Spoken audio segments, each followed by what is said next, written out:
भक्तों, ओम नमः शिवाय। श्री शिवाय नमस्तुभ्यम। जय श्री महाकाल। जी हाँ भक्तों, क्या आपका भी जो बच्चा है उसका जो मन है ना वो पढ़ाई में नहीं लगता। आप लोग बहुत ज़्यादा परेशान है उसकी पढ़ाई को लेके कि आखिर हमारा जो बच्चा है वो पढ़ता क्यों नहीं है। बहुत ज़्यादा आप लोग परेशान रहते हैं अपने बच्चे की पढ़ाई को लेके, अपने बच्चे के करियर को लेके कि आखिर सब कुछ ठीक है लेकिन हमारा बच्चा पढ़ता क्यों नहीं है, आगे करेगा क्या। जब भी आप उसको पढ़ाने के लिए बैठाते हो तो इधर उधर के कामों में लग जाता है लेकिन पढ़ता बिल्कुल भी नहीं है। आप उसके लिए क्या कुछ नहीं किया, आपने बहुत अच्छी उसको स्कूल में डाल रखा है, हर एक चीज़ की सुख सुविधा दे रखा है, लेकिन फिर भी आपका जो बच्चा है ना उसका मन पढ़ाई में नहीं लगता। जब भी आप उसको पढ़ाने के लिए बैठाते हो तो इधर उधर के कामों में लग जाता है लेकिन पढ़ता बिल्कुल भी नहीं है। आप लोग बहुत ज़्यादा परेशान हैं और थक हार चुके हैं, बहुत ज़्यादा पैसा खर्च कर दिया लेकिन आपका बच्चे का मन पढ़ाई में नहीं लगता। तो आज का ये वीडियो मात्र और मात्र आपके लिए कि आपको क्या करना है, कैसे करना है, पूरा आपको समझाने वाला हूँ। तो बस उपाय ध्यान से सुनिएगा, अच्छे से करिएगा। अगर आपने आज का ये उपाय ध्यान से सुन के अच्छे से कर लिया तो अवश्य रूप से है कि आपका जो भी बच्चा है ना जिसका मन पढ़ाई में नहीं लगता, अवश्य रूप से वो बिना बोले पढ़ने लगेगा। इसकी गारंटी आज की इस वीडियो में है। बस आपको उपाय ध्यान से पूरा का पूरा सुनना है। देखिए, पूज्य गुरुदेव की जो कथा होती है ना, पूज्य गुरुदेव कथा में लाखों की भीड़ आती है, ठीक। और जब गुरुदेव की कथा में लाखों की भीड़ आती है तो आपने एक चीज़ जाना होगा कि गुरुदेव की कथा में जब भीड़ आती है तो वहाँ ज़्यादातर जो भक्त रहते हैं वो क्या करते हैं, पत्र के द्वारा, किसके द्वारा, पत्र के द्वारा अपनी उनकी जो भी इच्छा रहती है, जो भी मनोकामना रहती है, पत्र के द्वारा अपनी मनोकामना गुरुदेव तक पहुँचाते हैं। तो अभी आज से 4-5 महीना पहले की बात है, गुरुदेव की कथा चल रही थी और गुरुदेव की कथा में लाखों की भीड़ आई। अब जब गुरुदेव की कथा में लाखों की भीड़ आई तो वहाँ ज़्यादातर जो भक्त थे ना उन्होंने क्या किया, पत्र के द्वारा अपनी उनकी जो भी मनोकामना थी, पत्र के द्वारा अपनी मनोकामना गुरुदेव तक पहुँचाई। जब गुरुदेव के पास पत्र पहुँचा और गुरुदेव ने पत्र पढ़ा तो वहाँ उन्होंने देखा कि ज़्यादातर लोगों का एक ही मनोकामना है। क्या मनोकामना है कि गुरुदेव, हमारा जो बच्चा है ना उसका जो मन है वो पढ़ाई में नहीं लगता, कृपया करके कोई उपाय बता दे ताकि हमारे बच्चे का जो मन है ना वो पढ़ाई की ओर लगने लगे। जब गुरुदेव ने ये देखा तब गुरुदेव ने 2 से 3 उपाय बताए और कहा केवल और केवल ये उपाय कर लेना, तुम्हारा जो भी बच्चा है जिसका मन पढ़ाई में नहीं लगता, अवश्य रूप से उसका जो मन है ना वो पढ़ाई में लगेगा ही लगेगा।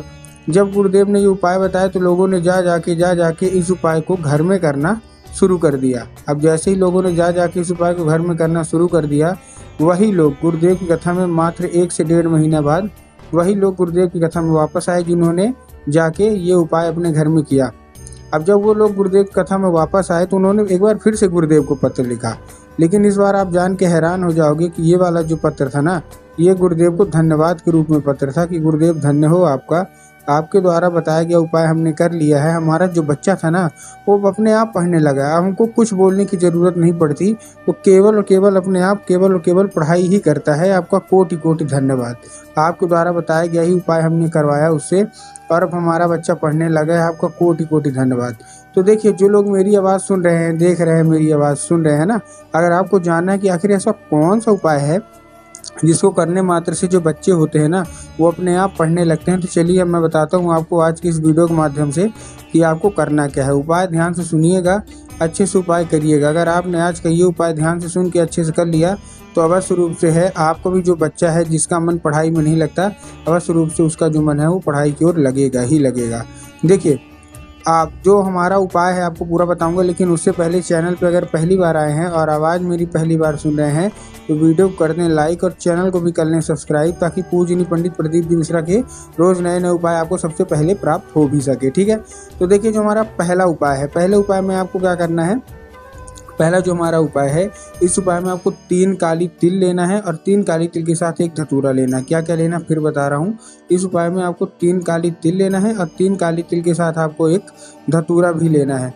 अब देखिए, आपको क्या लेना है, बहुत सारे लोग काली मिर्च और काली तिल में बहुत सारे लोग कंफ्यूज हो जाते हैं कि हमको काली तिल लेना है कि काली मिर्च, इसलिए गुरुदेव ने साफ साफ बताया कि आपको क्या लेना है, आपको लेना है 3 काली तिल। काली मिर्च बिल्कुल भी मत लीजिएगा, ठीक है ना। 3 काली तिल ले लिया। अब 3 काली तिल के साथ आपको क्या चाहिए, एक धतूरा चाहिए, वो भी ले लिया।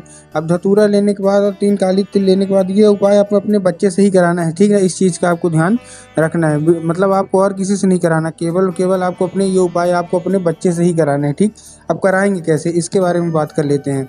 इस उपाय में सबसे पहले आप अपने बच्चे को दे दीजिए और उसको भेज दीजिए कहाँ, सीधा सीधा आप अपने बच्चों को भेज दीजिए शिव मंदिर। अब जैसे ही आपका बच्चा शिव मंदिर पहुँचेगा उसको बोलना है कि दक्षिण दिशा में खड़ा हो जाए और उत्तर की ओर अपना चेहरा कर ले। अब देखिए दक्षिण और उत्तर में ना क्या है ना, बहुत सारे लोग कंफ्यूज हो जाते हैं, दक्षिण क्या है उत्तर क्या है, हमको थोड़ा साफ साफ बताओ। तब गुरुदेव ने साफ साफ बताया कि आप जिस भी शिव मंदिर जा रहे हैं उस शिव मंदिर का जिधर साइड जलाधारी होगा ना, आपको अपना चेहरा उधर साइड करके खड़े हो जाना है। ठीक, आप खड़े हो गए, खड़े होने के बाद आपको करना क्या है, जैसे आप खड़े हो गए, खड़े होने के बाद आपको एक नाम लेके, कौन सा, महादेव का बहुत ही सुंदर सा नाम है श्रम्भेश्वर महादेव। तो आपको क्या करना है, श्रम्भेश्वर महादेव का नाम लेके उन्हीं का स्मरण करके आपको चुपचाप क्या कर देना है, आपको अर्पित कर देना है बस।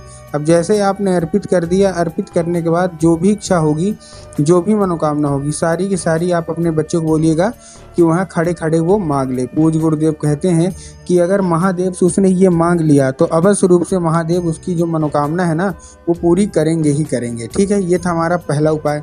अब हम चलते हैं अपने दूसरे उपाय की ओर। देखिए दूसरे उपाय में आपको करना क्या है, इस उपाय में जितने भी माता पिता है ना उनको ये उपाय करना है। अब वो ये उपाय करेंगे कैसे उसके बारे में भी हम बात कर लेते हैं। इस उपाय में आपको चाहिए क्या क्या, इस उपाय में जितने भी माता है ना उनको करना है ये उपाय। इस उपाय में सबसे पहले आपको चाहिए क्या, एक लाल फूल। ठीक, लाल फूल आपने ले लिया। अब लाल फूल लेने के साथ साथ आपको करना क्या है, लाल फूल देखिए आप कोई सा भी ले सकते हैं, गुलाब का ले लीजिए, गुड़हल का ले लीजिए, जो भी आपको पसंद आए आप ले लीजिए। बस एक चीज़ का ध्यान रखना कि फूल कहीं से बेकार ना हो, कहीं से खंडित ना हो, कहीं से मुरझाया हुआ नहीं होना चाहिए। ठीक, ले लिया।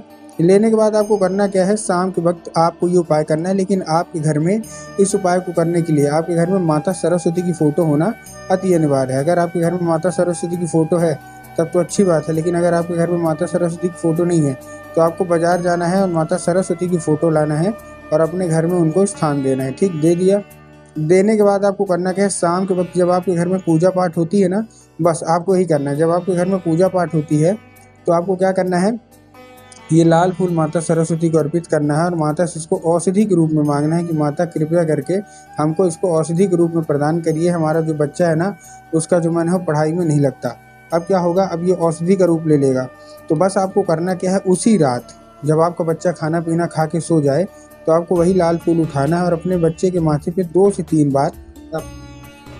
3 बार आपको अपने बच्चे के माथे पे 2 से 3 बार आपको फेर देना है बस। पूज्य गुरुदेव कहते हैं कि उस फूल के जरिए स्वयं माता सरस्वती उसके दिमाग में प्रवेश कर जाती हैं और उसका जितना भी दिमाग इधर उधर के कामों में लगता है वहाँ से ना लग के केवल और केवल उसका जो दिमाग है ना वो पढ़ाई की ओर ही लगेगा। ठीक, बस आप ये उपाय करके देखिए। जो 2 उपाय मैंने आपको बताया, बहुत सारे लोगों को केवल और केवल उन्होंने यही उपाय किया ना और उनकी मनोकामना पूरी होती गई। तो उम्मीद करता हूँ आज के जितने भी उपाय मैंने आपको बताए सारे के सारे आपको समझ में आ गए होंगे। उपाय अच्छे लगे हों तो कमेंट बॉक्स में हर हर महादेव अवश्य रूप से लिख दें और ऐसे रोज नए उपाय के लिए हमारे चैनल को सब्सक्राइब भी कर लें। मिलता हूँ अगली वीडियो में, तब तक के लिए सबको जय श्री महाकाल।